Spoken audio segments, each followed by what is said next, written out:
गरुड़ पुराण 8वां अध्याय। आतुरकालिक दान एवं मरण काल में भगवान नाम स्मरण का महात्म्य। अष्ट महादानों का फल तथा धर्माचरण की महिमा। गरुड़ जी ने कहा, हे प्रभो, पुण्यात्माओं की सारी पारलौकिक क्रियाओं के संबंध में मुझे बताइए। पुत्रों को जिस प्रकार वह क्रिया करनी चाहिए उसे उसी प्रकार कहिए। श्री भगवान ने कहा, हे ताक्षर्य, मनुष्यों के हित की दृष्टि से आपने बड़ी उत्तम बात पूछी है। धार्मिक मनुष्य के लिए करने योग्य जो कृत्य हैं वह सब मैं तुम्हें कहता हूँ। पुण्यात्मा व्यक्ति वृद्धावस्था के प्राप्त होने पर अपने शरीर को व्याधिग्रस्त तथा ग्रहों की प्रतिकूलता को देखकर और प्राणवायु के नाद न सुनाई पड़ने पर अपने मरण का समय जानकर निर्भय हो जाए और आलस्य का परित्याग कर जाने अनजाने किए गए पापों के विनाश के लिए प्रायश्चित का आचरण करे। जब आतुर काल उपस्थित हो जाए तो स्नान करके शालग्राम स्वरूप भगवान विष्णु की पूजा कराए। गंध, पुष्प, कुमकुम, तुलसी दल, धूप, दीप तथा बहुत से मोदक आदि नैवेद्यों को समर्पित करके भगवान की अर्चना करे और विप्रों को दक्षिणा देकर नैवेद्य का ही भोजन कराए तथा अष्टाक्षर अथवा द्वादशाक्षर मंत्र का जप करे। भगवान विष्णु और शिव के नाम का स्मरण करे और सुने। भगवान का नाम कानों से सुनाई पड़ने पर वह मनुष्य के पाप को नष्ट करता है। रोगी के समीप आकर बांधवों को शोक नहीं करना चाहिए, प्रत्युत मेरे पवित्र नाम का बार बार स्मरण करना चाहिए। विद्वान व्यक्ति को मत्स्य, कूर्म, वराह, नारसिंह, वामन, परशुराम, राम, कृष्ण, बुद्ध और कल्कि इन 10 नामों का सदा स्मरण कीर्तन करना चाहिए। जो व्यक्ति रोगी के समीप उपर्युक्त नामों का कीर्तन करते हैं वे ही उसके सच्चे बांधव कहे गए हैं। कृष्ण, यह मंगलमय नाम जिसकी वाणी से उच्चरित होता है उसके करोड़ों महापातक तत्काल भस्म हो जाते हैं। मरणासन्न अवस्था में अपने पुत्र के बहाने से नारायण नाम लेकर अजामिल भी भगवत धाम को प्राप्त हो गया तो फिर जो श्रद्धापूर्वक भगवान के नाम का उच्चारण करने वाले हैं उनके विषय में क्या कहना। दूषित चित्तवृत्ति वाले व्यक्ति के द्वारा भी स्मरण किए जाने पर भगवान उसके समस्त पापों को नष्ट कर देते हैं, जैसे अनिच्छा पूर्वक भी स्पर्श करने पर अग्नि जलाता ही है। हे द्विज, वासना के सहित पापों का समूल विनाश करने की जितनी शक्ति भगवान के नाम में है, पातकी मनुष्य उतना पाप करने में समर्थ ही नहीं है। यमदेव अपने किंकरों से कहते हैं, हे दूतों, हमारे पास नास्तिक जनों को ले आया करो।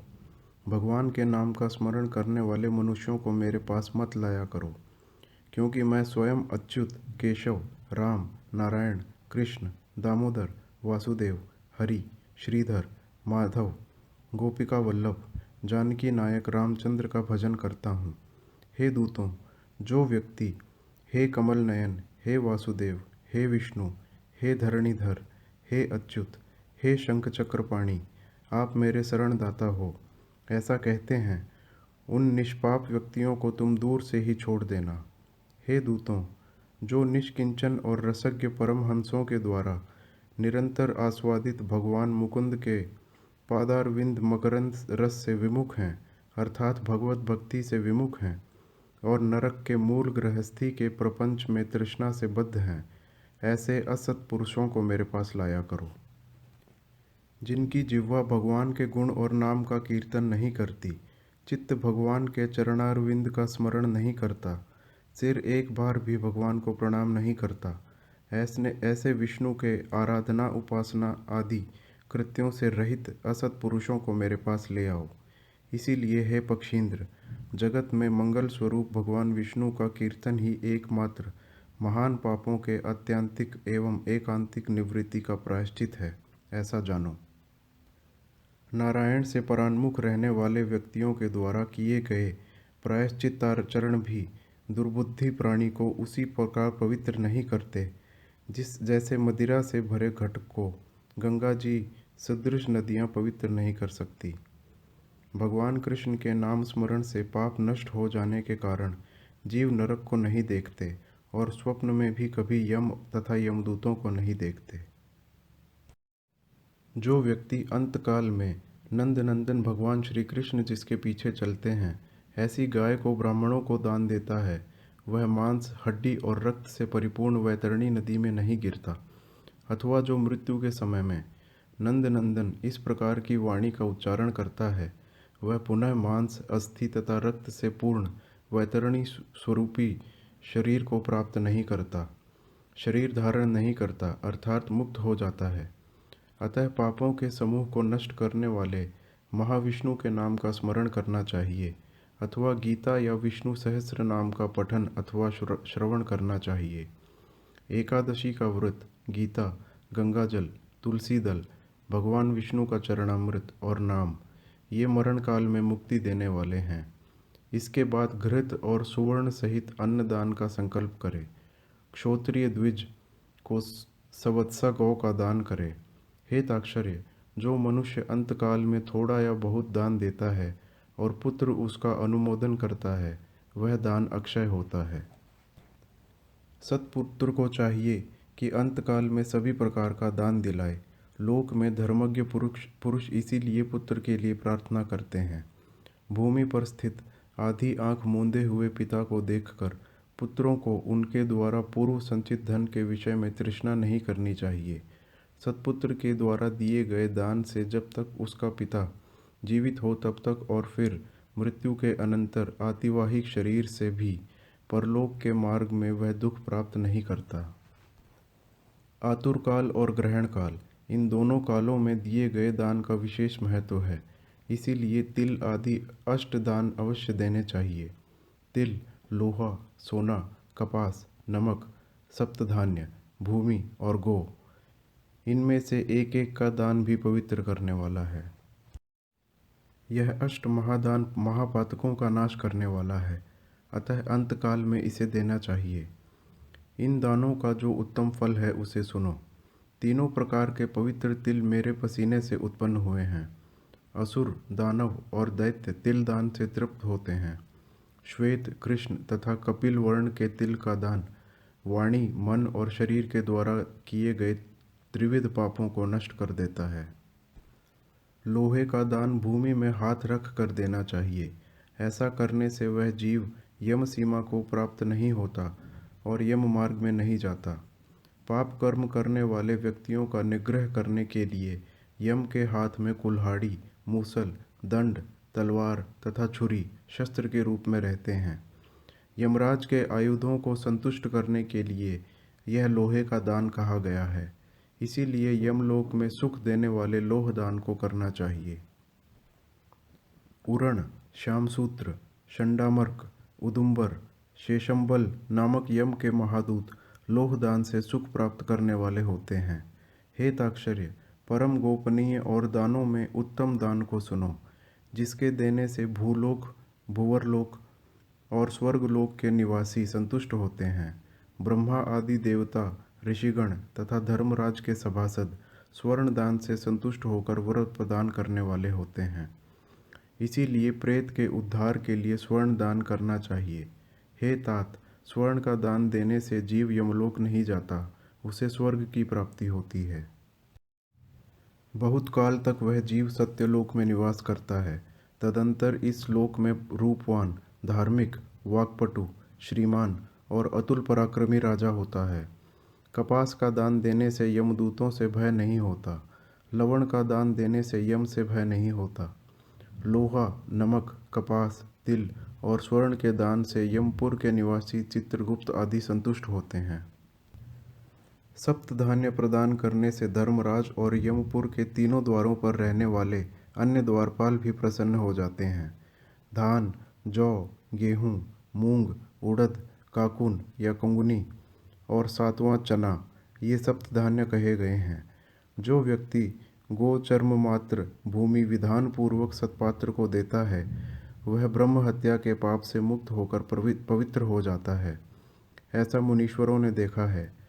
राज्य में किया हुआ अर्थात राज्य संचालन में राजा से होने वाला महापाप न व्रतों से, न तीर्थ सेवन से और न अन्य किसी दान से नष्ट होता है, अपितु वह तो केवल भूमि दान से ही विलीन होता है।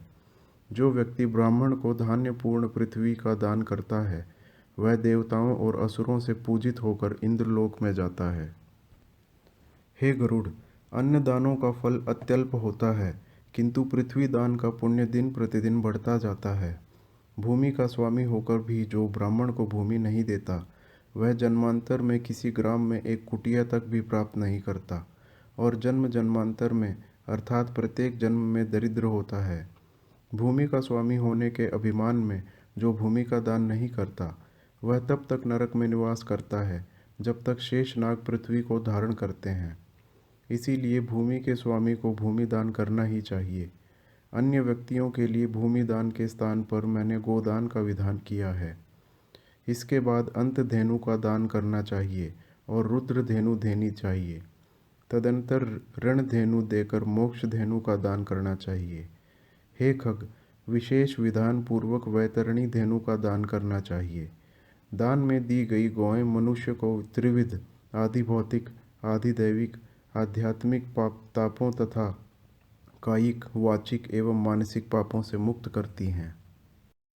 बाल्यावस्था में, कुमारावस्था में, युवावस्था में, वृद्धावस्था में अथवा दूसरे जन्म में, रात में, प्रातःकाल, मध्याह्न, अपराह्न और दोनों संध्या कालों में शरीर, मन और वाणी से जो जो पाप किए गए हैं, वे सभी पाप तपस्या और सदाचार से युक्त वेदविद ब्राह्मण को दान सामग्री सहित सवत्सा और दूध देने वाली कपिला गौ के एक बार दान देने से नष्ट हो जाते हैं।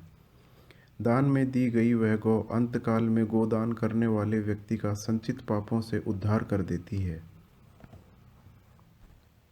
स्वस्थ चित्तावस्था में दी गई एक गौ, आतुरावस्था में दी गई 100 गौ और मृत्यु काल में चित्त विवर्जित व्यक्ति के बराबर द्वारा दी गई 1000 गौ तथा मरणोत्तर काल में दी गई विधि पूर्वक 1,00,000 गौ के दान का फल बराबर ही होता है।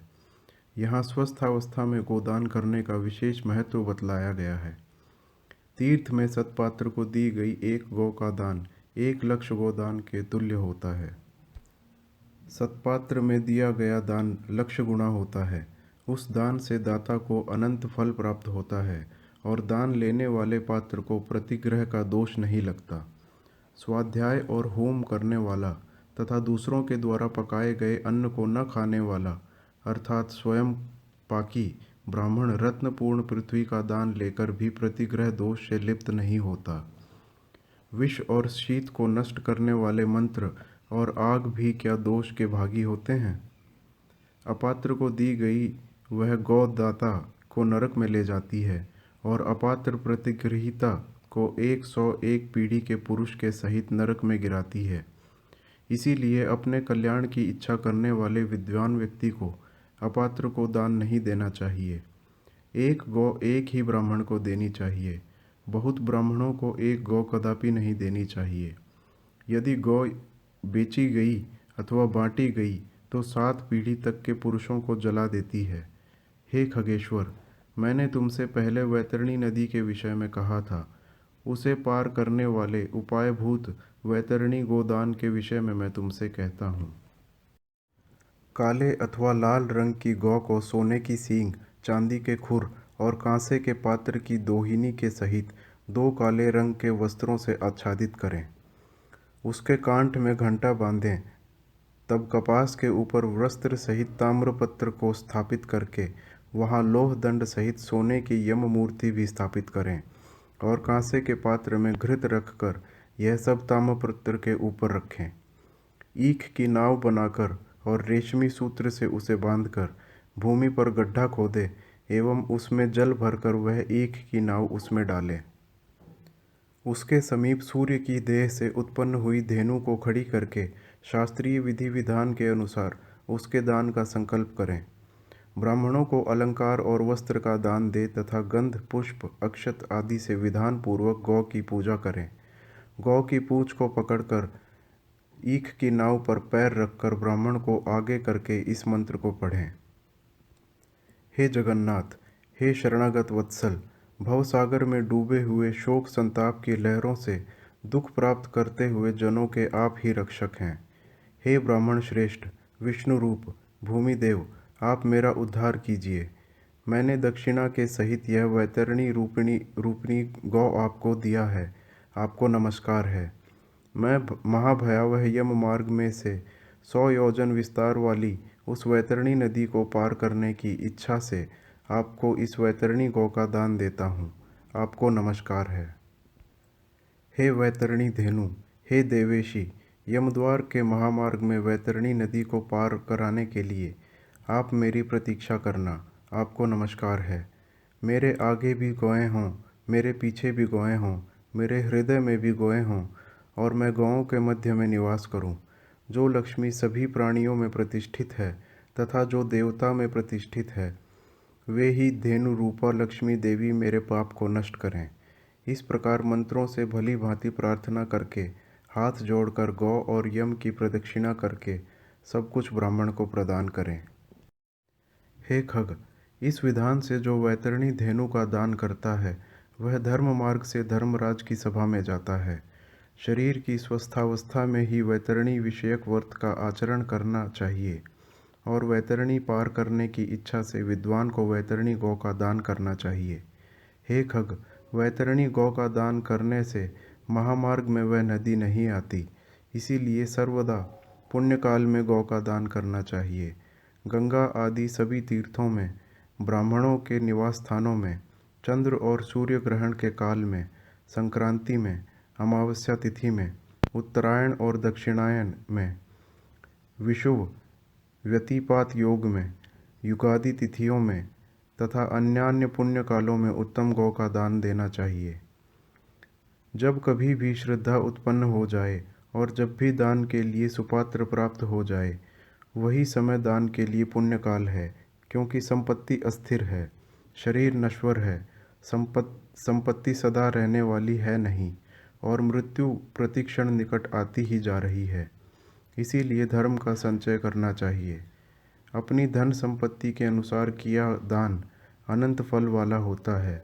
इसीलिए अपने कल्याण की इच्छा रखने वाले व्यक्ति को विद्वान ब्राह्मण को दान देना चाहिए। अपने हाथ से अपने कल्याण के लिए दिया गया अल्प वित्त वाला वह दान भी अक्षय होता है और उसका फल भी तत्काल प्राप्त होता है। दान रूपी पाथेय को लेकर जीव परलोक के महामार्ग में सुखपूर्वक जाता है, अन्यथा दान रूपी पाथेय रहित प्राणी को यम मार्ग में क्लेश प्राप्त होता है। पृथ्वी पर मनुष्यों के द्वारा जो जो दान दिए जाते हैं, यमलोक के मार्ग में वे सभी आगे आगे उपस्थित हो जाते हैं। महान पुण्य के प्रभाव से मनुष्य जन्म प्राप्त होता है। उस मनुष्य योनि को प्राप्त कर जो व्यक्ति धर्माचरण करता है वह परम गति को प्राप्त करता है। धर्म को न जानने के कारण व्यक्ति संसार में दुख पूर्वक जन्म लेता है और मरता है। केवल धर्म के सेवन में ही मनुष्य जीवन की सफलता है। धन, पुत्र, पत्नी आदि बांधव और यह शरीर भी सब कुछ अनित्य है, इसीलिए धर्माचरण करना चाहिए। जब तक मनुष्य जीता है तभी तक बंधु बांधव और पिता आदि का संबंध रहता है। मरने के अनंतर क्षण मात्र में संपूर्ण स्नेह संबंध निवृत्त हो जाता है।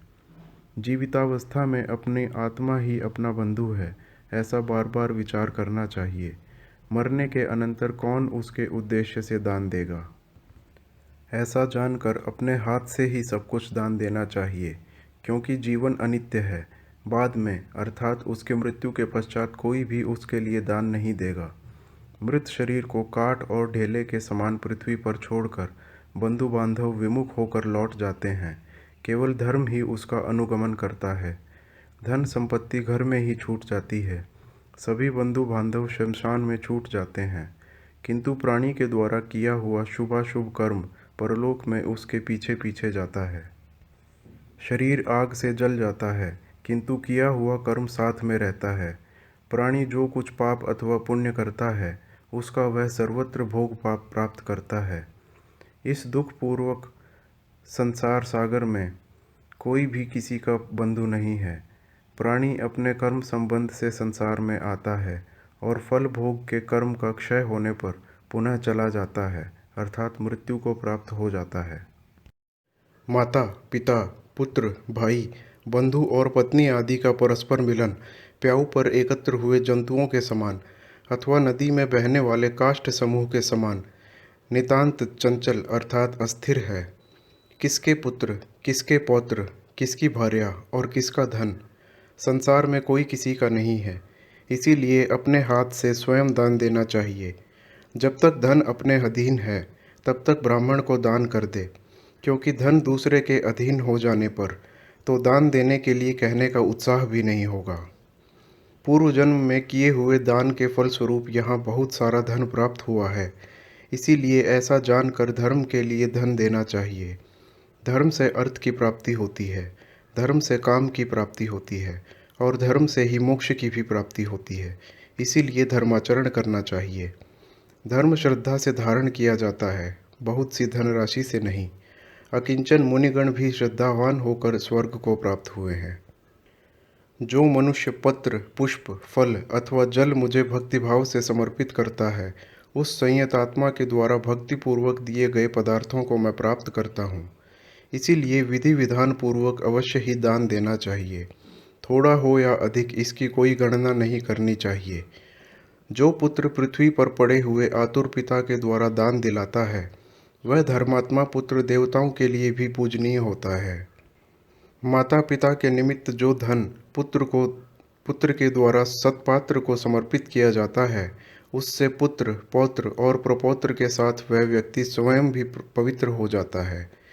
पिता के उद्देश्य से किए गए दान से 100 गुना, माता के उद्देश्य से किए गए दान से 1000 गुना, बहन के उद्देश्य से किए गए दान से 10,000 गुना और सहोदर भाई के निमित्त किए गए दान से अनंत गुना पुण्य प्राप्त होता है। दान देने वाला उपद्रवग्रस्त नहीं होता, उसे नरक यातना प्राप्त नहीं होती और मृत्यु काल में उसे यमदूतों से भी कोई भय नहीं होता। हे खग, यदि कोई व्यक्ति लोभ से आतुर काल में दान नहीं देते, वे कंजूस पापी प्राणी मरने के अनंतर शोकमग्न होते हैं। आतुर काल में जो पुत्र, पौत्र, सहोदर, भाई, सगोत्री और सुहृजन दान नहीं देते हैं, वे ब्रह्म हत्यारे हैं, इसमें संशय नहीं है। इस प्रकार गरुड़ पुराण के अंतर्गत सारोद्धार में आतुर दान निरूपण नामक 8वां अध्याय पूरा हुआ।